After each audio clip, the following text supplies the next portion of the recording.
Date to your potential, inspiring, educating, and empowering single members of the Church of Jesus Christ of Latter-day Saints. Our hosts are Peggy Matheson, betrayal trauma recovery expert, and Sharon Collier, certified life and relationship coach.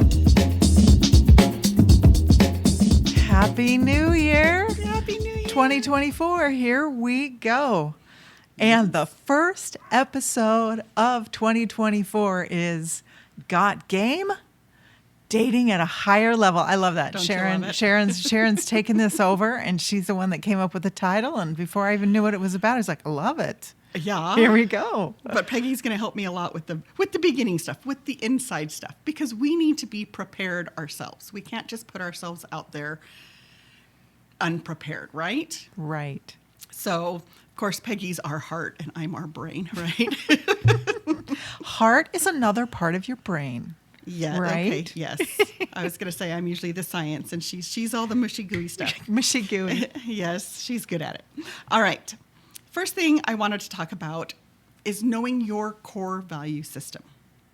That's important. And a lot of times we get that from the church, which is nice. You know, they kind of have set up some rules and stuff, and we can, gain a lot of that. But do you know what that is? Do you know where you're lacking? Or do you know where you need to do like a little self-improvement in that area? So are you talking about values as in moral values? Or are you talking about values in values that I work with people on their values, and it can be integrity, it can be adventure, it can be creativity, it can be, so what is it you value in your life? You're talking about all of that. All of the above, yes. I agree. The things that you value and your moral compass. Absolutely. I mean, super important, super important, because you want to find somebody with similar values. And you right? have to know who you are. Yes. Yeah, you have to It's understand what those things are in order to get that in your life with somebody else. Well, Makes and total sense. this helps us with boundaries. When you think I don't like that, there's some kind of behavior that I don't like. It's like, why don't you like that? It isn't congruent with your value system. It brings and clarity. So you do need that kind of clarity in order to set good boundaries, with anybody. Okay, figure out what you want and what you don't want. Okay? A lot of people have not done this. I'm a dating coach. You are? Really is this news? People don't know what they want or what they don't want. I just want to go out and date. And, and eventually you learn what you want through dating, but let's establish a lot of that now. Okay? I think this is really important, and I think about my own journey and in my marriage, how I didn't really know what I wanted. And part of that came from the system I was in, which was an abusive system, and it's hard to know what you want. So, maybe a lot of us have had some trauma in our past or things that have kept us from really stepping out and living who we really are. Yes. And so maybe this is a place where you need to take some steps back and go, okay, what do I really want? Not just in a relationship, but for your life. What do you like? How do you like to decorate? What do you want for dinner? I mean, sometimes can be hard, believe it or not. So taking a step back and learning and making sure you know what you want is really critical for your own life, and then what you want in your relationship. Yeah, well, and some people have a hard time making decision based on some of the traumas. I'm going to use this as an example. I had a mentally ill mother, and I knew it was wrong. Mm-hmm. And so my way of thinking would have been, I'm just going to do the opposite of her, right? But yet some of my friends' moms were the stereotypical vacuum in their pearls, warm cookies when they came home from school, So it's like you need to learn, not just go, okay, I want the opposite of this, but learn other skills. And, that's observation, that's studying, things like that. But you do need to figure out what you want and what you don't want. Because there's qualities in people that aren't going to be meshing with yours, and you don't want that. There's this belief out there that if we're both in love, that's going to conquer everything. And it's not. That's why we're doing this. That's right. Yes. Let's see. Okay, I was going to talk about personality differences, low compatibility, and bad behaviors. We need to know, okay, this personality is not meshing with mine. And, we have nothing in common. We have low compatibility. You need to know enough to be able to distinguish those. Correct. Yes. And be able to go ding next. Yes. Be able to say, okay, this isn't going to work. Yes. And even if you see a lot of really great things, have the courage and strength to walk away when you know there's stuff that's just not going to work. It's a waste of your time and theirs. And that's a little bit of this for a little bit later. I wanted to talk about emotional intelligence, little pieces and parts of emotional intelligence as they apply to dating. So Peggy, feel free to interject some if we think of them. Good social skills. You need good social skills for dating, right? So Yes. That's something we need to work on. Recognizing social cues. If somebody's backing away from you, what does that mean? Yes. And also, I think part of emotional intelligence is looking at yourself and going, am I telling a story about this? And maybe they aren't backing away. Maybe you're misreading their cues. Right. And so being aware, self-awareness Yes. and awareness of your own stories around that, because I think that can stop people from really exploring a relationship that might be a good possibility because they tell too many stories from one interaction Yes. or one small thing that they see, Yes. right? Right. Which is another thing, willing and able to communicate. And I'm going to talk more about our communication skills in a minute. But you can say, oh my gosh, are you backing away from me? Am I standing too close? Actually communicate about it. And say, oh my gosh, am I standing too close from you or to you? I'm so sorry. And have that person be aware, oh, I am backing away. You are too close, or I just don't want to hear what you have to say. So the willingness and ableness to communicate. And then self-regulate. I like what you said earlier about self-regulating. Understand what you're feeling. Yes. You have to understand what you're feeling before you can control what you're feeling. And if you don't know what you're feeling, you need to have the tools to figure it out. Yes. And then to ask yourself some questions, about what's this about? Is this something I'm believing? Because it comes from your thoughts, the feelings that come up. Yeah. And is this belief supportive of me? Is this belief something it's really true? Is it really true? Right. So that's part of emotional intelligence, is the self-inquiry. Yeah, but the self-regulating, I've had countless men get really angry with me when I've told them that they're not for me. It's like, you don't need to get angry. You can be disappointed without getting angry. And if they are angry, they can go and deal with it. Emotional intelligence is not throwing it at you.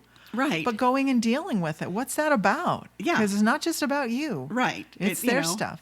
So yeah. So we need to make sure that those are that we have studied emotional intelligence, so we understand, we understand ourselves a little bit better and what we're doing that way. But I wanted to talk more about communication skills.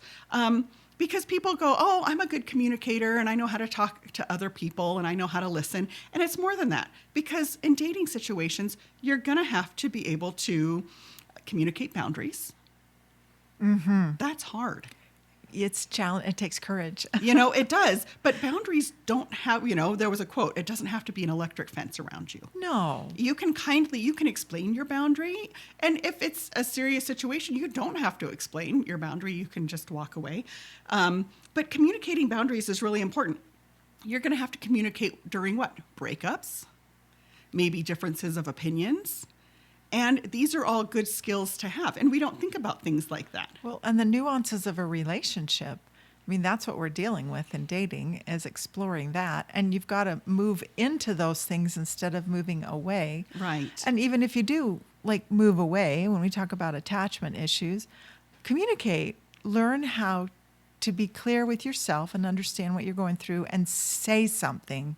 Yes. Because you might just be dating someone that's capable of handling that in a different way than what you've experienced before. and they might be able to help you through it in a way nobody else has. Right. I mean, there's always that possibility. So as you step into it and move into it, you'll learn and explore, and maybe you're going to have a better relationship than you thought. Right. So very important to learn how to communicate. You know, we always associate it, I have to communicate my wants and needs in a healthy way and things like that. But there's so much more about communication in dating than we really think, because we do want to date at what? A higher level, Yes. right? Yes. You know, and learn to be diplomatic. You know, I don't like to argue, but I would like to hear your point of view. You know, I love it. That learn some you know, phrases to things that you've encountered that you kind of have in your back pocket. You know, I don't want to argue, but I do love a good debate. Yes. You know, I do love a good I love that. conversation. You know, that goes back and forth, and you know, because we're not always going to agree. Yeah. You I know? love what you said about memorizing some phrases. Yeah. Especially, you know, if you know there's something you're particularly vulnerable to, or that Yes. comes up a lot in your dating. I encourage my clients all the time.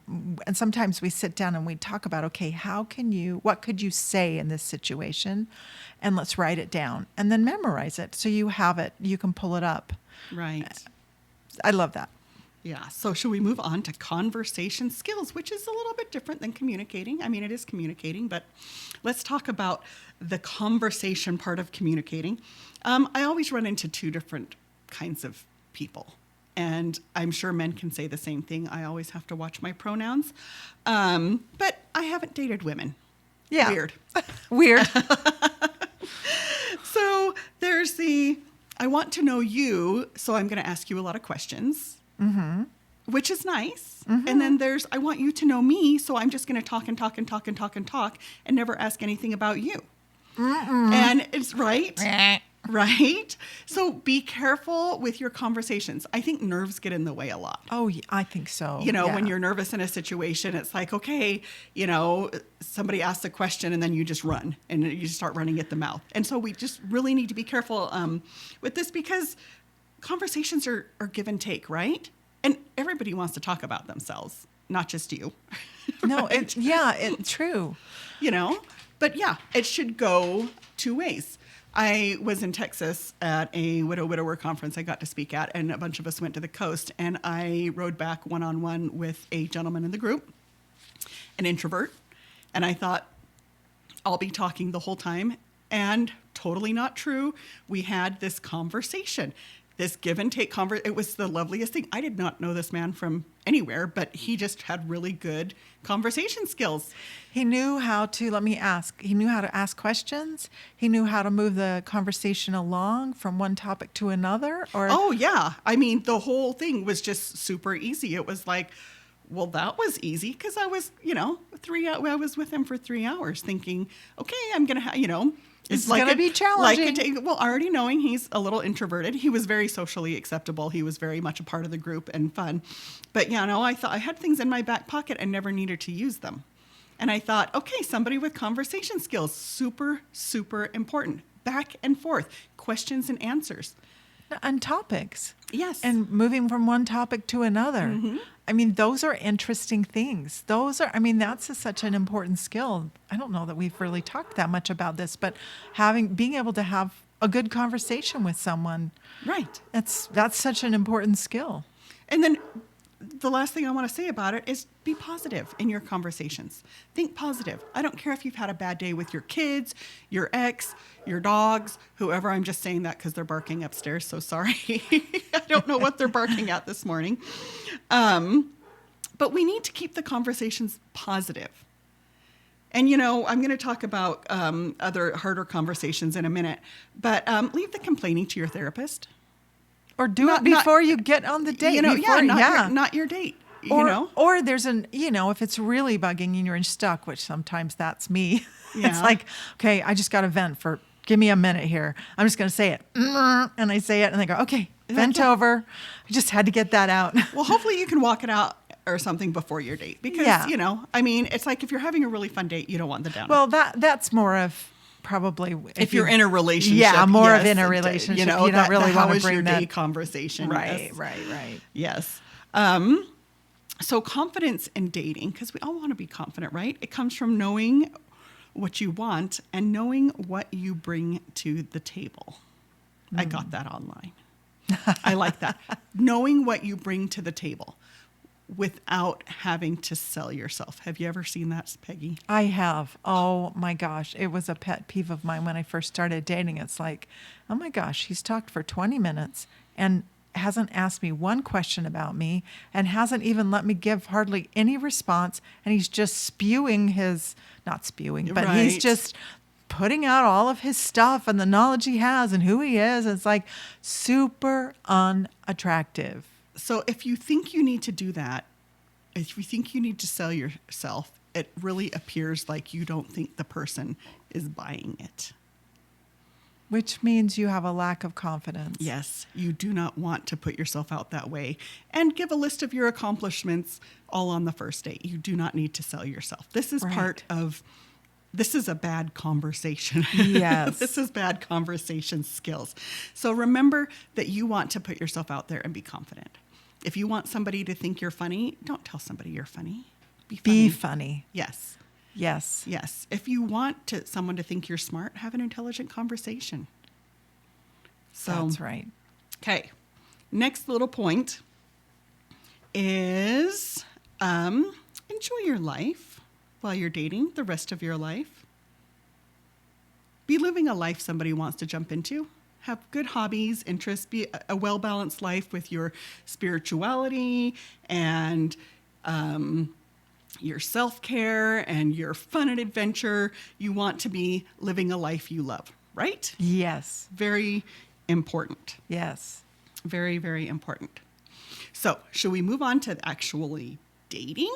Yes. Like during the date? Yes. We didn't go over this outline too much, so Peggy's. I'm just sitting here going, she's- "Oh, what's she's coming next?" Yes, let's do this. She's like, maybe Sure. we don't need to go over it. Okay, you're out on a date. You want to give compliments. Okay. Find something positive to say about the other person. Well, first thing, compliments. Okay, we want to compliment the common and the uncommon. I love the uncommon compliments, but always compliment. Oh, you look cute. Guess what? Guys, every woman out there wants to know that she looks cute because we actually put effort into the date. We get our nails done. We maybe even buy something new. So make sure that you are complimenting on something. Ladies, compliment the guys, you know? Oh my gosh, you should wear blue all the time. It looks so good on you. or, you smell good. You smell good, yeah. Whatever comes up. But the uncommon compliments, you know, you can be flirty with it. Oh, look, a girl who's smart and beautiful. Right? Okay. Peggy just put a big smile on her face. She's like, Ooh, I would like that. Ooh, pretty You good. can be observant. I like how you know who you are. Oh, that's a nice You know, one. yeah. That's a I like your nice positive one. attitude, being observant. So make sure the compliments aren't always surface. I love that. I love that because that, like you said, you're being observant. And that will make your date think, wow. And, you know, they're really noticing me. I mean, who wouldn't feel good about that? Right. You know, when it's something that's honest Right. and not surface, and from their specific observation of you, that is a high compliment. It really is. You don't want to just sit across the table from somebody who just thinks you're good looking. You know, if that's all they're, super you know, uncomfortable. it is. It's like, wow, I just can't believe how good looking you are. Or I just can't, you know, it's like, Can okay, we get have, over it? Like, can we move, Yeah, can we move past that? Can we have an intelligent conversation beyond that? You know, yeah. So just not the superficial stuff. Get in your compliments a little deeper. Okay. Remember your manners. Do I have to say this? Actually, I'm bringing this up because I get this question all the time. Men will ask me, do I open the door for her or not? And I'm like, here's our communication skills again. Correct. Where are you at with me opening the door for you? Right. Or I've had a man say, you know, I'm the kind of guy, I know this or this or this, but I open girls' doors. Yeah. and then I could say, okay. Or I could say, you know what, I'm a little uncomfortable with that. This might be a bigger conversation or something like that. Right. So I just think when a guy doesn't open my door, it's weird. That's where that's weird. You know, yeah, my head goes there too. It's like, what? okay, What's it's up? like, I'll just open my own door, thanks. But, I mean, I am 50 something. And I was going to say me too. I was going to say, yes, Peggy might be in her very early 60s. I am. So it's kind of a generational thing too, because that stuff happened. But yeah, remember your manners, your table manners. You don't want to put somebody off because you don't have manners. This kind of goes back to your emotional intelligence. So remember manners. Okay, don't set the expectations too high. And I'm not saying your expectations from the date. I'm saying what you are bringing to the table. You don't want to put all your best dates out in the first 3 dates. Okay, you don't want to set that expectation really high. The fancy restaurants, get it. the flowers. What movie was that? The flowers, the candies, the promises you don't intend to keep. Right. But you don't want to be putting all that stuff out there and then stop. That's a good point. So let's not set the expectation for the dates so high. More do we need cash. to say? Do we need to say more about that? I don't think so. I think a part of that also could be getting into like even enabling behavior, like doing a lot for a person. Oh, yeah. Kind of early on, that kind of sets the tone for the relationship. Yeah, it's too much. Yeah, if you're bailing them out all the time and things like that, it's like, well, what have you tried first? Instead of just going right to fixing everything. Right. I tend to be a fixer. A lot of men tend to be fixers. It's like, nope. You need to let people take care of themselves first if they possibly Give them can. space to be who they are. Because that is an expectation that will continue on the entire relationship Right. and into marriage. And cause resentment. It will. Yeah. Okay. Practice kindness always. Okay. That includes differences of opinions. That includes breaking up. That includes hard conversations. Think of, setting boundaries the kindest way possible, until it has to be like a consequence boundary where you're like, if this continues, I'm leaving or things like that. But always practice kindness. Kindness makes you beautiful. Yes, it does. I always like to say kind and clear. Yes. Like be clear and kind. Yes. Now, some people don't receive that well when it's not something they want to hear, even if you do it in a kind way.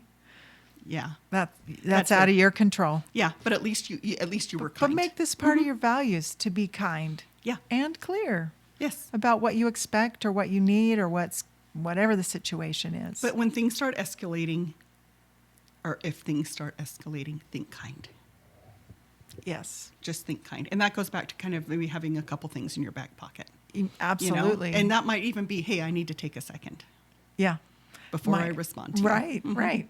Acknowledging that you've been triggered. Yes. It's always, and of course, you guys didn't see this, but Sharon put up her hand when she said, right. I know. let me give me a second here, which I tell my clients all the time. It's like, you can always put up your hand. I mean, not in their face, just kind of put it up in front of you so that you're giving yourself the signal that, hey, can we pause for a second here? Yes. I'm dealing with something and I just want to pause. Yes. Totally valid. Yes, for sure. So remember kindness. Okay. Having fun. I saved the best for last. Nope, I haven't. I have one more. I saved the best for second to last. I have a yellow personality. But, I also love research and science. Research shows that if your date is fun, you have a higher chance of them liking you. Wait, if they're fun, if they're having fun, yes, if you plan a fun date and execute a fun date, the chances are higher of them liking you. That makes total sense. Woohoo! Woohoo! Make it a fun date. Yes, just fun. I always say save serious conversations until later. Okay? Sometimes it's nobody's business why you're divorced. Yeah, you don't have to divulge that if you don't want to. You don't have to divulge that early on in the relationship. You can wait till that gets more serious. I know men who've told me, oh no, I figure that out way before I even date them. That's important. And I'm like, is it? Because what's going to bother one person is not going to bother another. And it may be that different personalities need different, may need different kinds of connection, and Yes. that deeper conversation might happen early on if both of you are into that kind of thing. But I think your point is very important. It doesn't have to be, and we need doesn't to have be to be. prepared for that. Yeah. And that's okay. Yeah. But And it also keeps it more fun and lighthearted to Yes. begin with. Well, and that's the thing. You gotta be able to have fun. You know, Absolutely. life is fun. So this is, yes, have fun. And leave the date on a high note.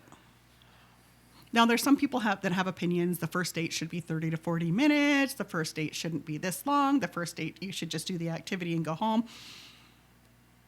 Whatever you do, leave it on a high note. Have that person wanting more when they leave you. Absolutely. Not like, oh, I'm completely satisfied with the whole date now. Okay, bye. No, they want to, it's like, oh, tonight shouldn't end. It was so much fun. Right. Have them wanting more when you leave. And of course, we're not kissing early on in the relationship. No. None of that fun, not that kind of fun. Not early. You know me. You know how I feel about that. Okay, the last one. And Peggy already mentioned this because she's smart. She didn't even know it was in the outline. Know when the relationship isn't going to work. Yes, that's part of self-knowledge, understanding. That's part of guiding your own life, being the one in the driver's seat. Yes, maybe there's low interest, no compatibility. Maybe there's some bad behaviors. The longer you're with somebody, the more you get attached. So if you know it's not going to work, cut the strings. Yes. I've watched women, and I'm sure men have done it, but I've watched women lead men on for a really long time because they weren't willing to have the hard conversation of, no, it just needs to be over. What a waste of time. They've avoided them. They've gone out sporadically just because they don't know how to have that conversation. So know when it's over, be able to communicate that it is, in fact, over. There's nothing wrong with it being over and keeping friends. Right. And sometimes we do that not just because it's uncomfortable to have the conversation, but because we want to hold on to the things that we think that we really like about the relationship, the things that Yes. might happen, the things that, oh, but he was like this or she was like Yes, that. he's a really good guy or she's just a really good girl. So we talk ourselves into this Yes. when we should we should be check cutting in the and going, ties. oh, this isn't going to work. Yeah. And then we need to grieve whatever the loss is for us. Right. And that may be a big deal and it may not be that big of a deal, but sometimes it can be a big deal when, even if you've only dated them a few times, but you saw something you'd never seen before that you really want in a relationship, but you know that something isn't working. just not enough You might have to grieve the compatibility idea of or- what yeah, you uh-huh. think this person is or who you think they Right. are and what you think it's going to bring to the table for you. It's That's part true. of the emotional intelligence, is taking care of yourself Yes. during this, can be sometimes Well, and challenging I feel situations. like when you're in a dating situation too, you have a responsibility to kind of take care of the other person because you're in a relationship.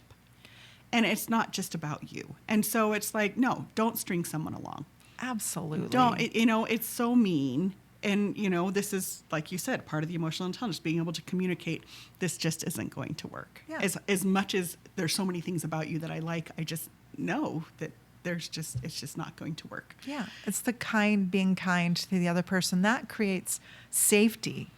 And you Yes. know what? That promotes healthy dating all around. So this other person, you've given them the clear signal so they know. Yeah.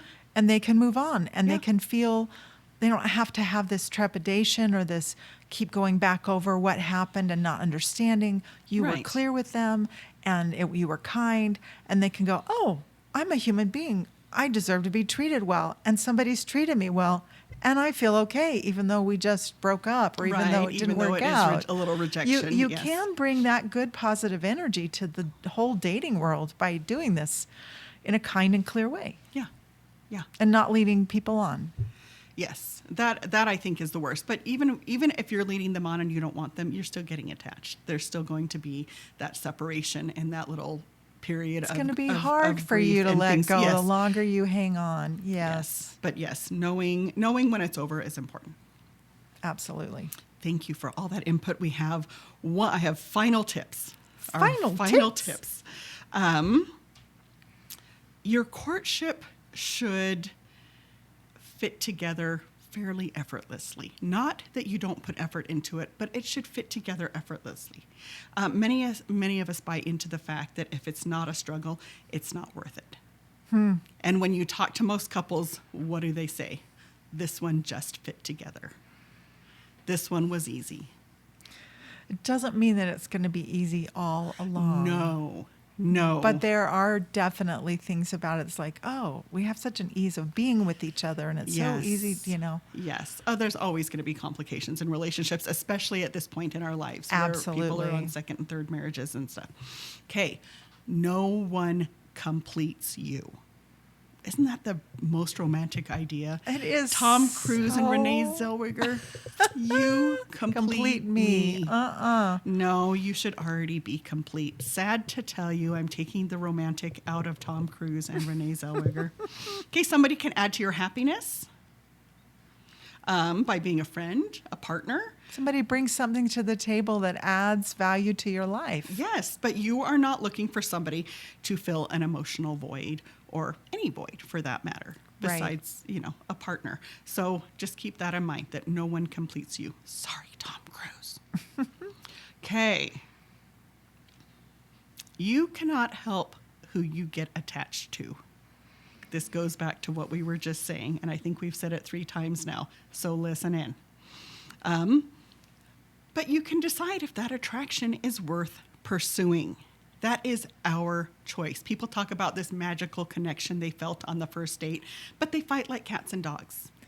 And often that's a sign of trauma. Did you know that? I feel that, you feel that magical connection, the one that's so promoted in the media and movies and all of that. Mm-hmm. That often is a signal of there's trauma here that's being acted on. Isn't that just kind of puts a wet blanket on the whole thing. But this is why you take care of your stuff. This is why we're doing the whole podcast in general. Right. So yes, you need to make sure that attraction is worth pursuing. Things in common. Guess how many people get married and have really very little in common? Lots. Because we want to be married. It's our natural instincts to pair off, okay? We need common values, like we said before, and they need to have emotional intelligence. We need to be able to discuss things, hard conversations. I know people who get married that haven't discussed money. That's scary. No, don't do that. It's like, but we were just so in love. We just had this passion for each other. It's like, no, you cannot go with love conquers all. It's sad. Isn't it sad? But true. Okay, lastly, you cannot change people. You think about the last goal that you accomplished. It was hard, right? Mm-hmm. So asking someone to change is almost mean. Even if they really need to change, even if it's a character flaw on their part, we cannot ask people to change, and we cannot change people. Like, leave that to the therapist. If someone is unwilling to see their stuff, it is not our job to be their therapist and to change them. It doesn't matter how much potential they have. It doesn't matter how attracted to them you we want are. Them to be ready to be in a relationship with you. You don't want to be their coach. You don't want to be their therapist. No. You don't want. And now, if you're drawn to people like this and you do like this, I would look in the mirror if it were me, right? Because that's something that's unfinished in you.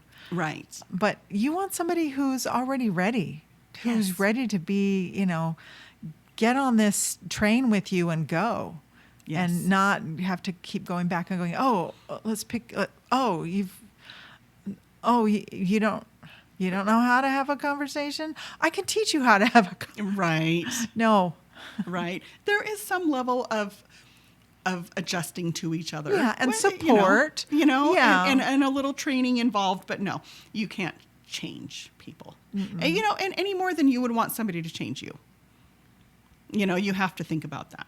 Yeah, and so you got to get really honest. Like if you're getting further along in the relationship, would I be willing to live with this person the way they are? Yes. Just exactly the Just way they exactly are, the way and they be are. really honest with yourself about it. Those are Yep. good questions to ask. Yep. So hopefully these are some good tips for everyone to date at a higher level. So- Hopefully these have been some good tips. So for get your everybody. game on. If you've Yes. gotten some stuff that you need today, whatever poked at you or whatever you kind of open your mind, go for it. Yep. Take that plunge. Move into a different way and show up differently in your life to be able to show up differently in your dating. And maybe, just maybe, that'll bring the Mr. or Mrs. Right into your life, the one that's going to be a good fit Hopefully. because you're a better fit. Okay. Well, thanks, Sharon. That was really great. You're welcome. And until next time, everyone. Bye. Thank you for listening. We hope you enjoyed today's episode and that it inspired you on your dating journey. Please share this with anyone you think might benefit from what you've heard today and click the button to follow us. You can reach either Sharon or I at datetoyourpotential.com. We work with people who are single or married. We want you to know you are not alone. We support you. We are in this with you.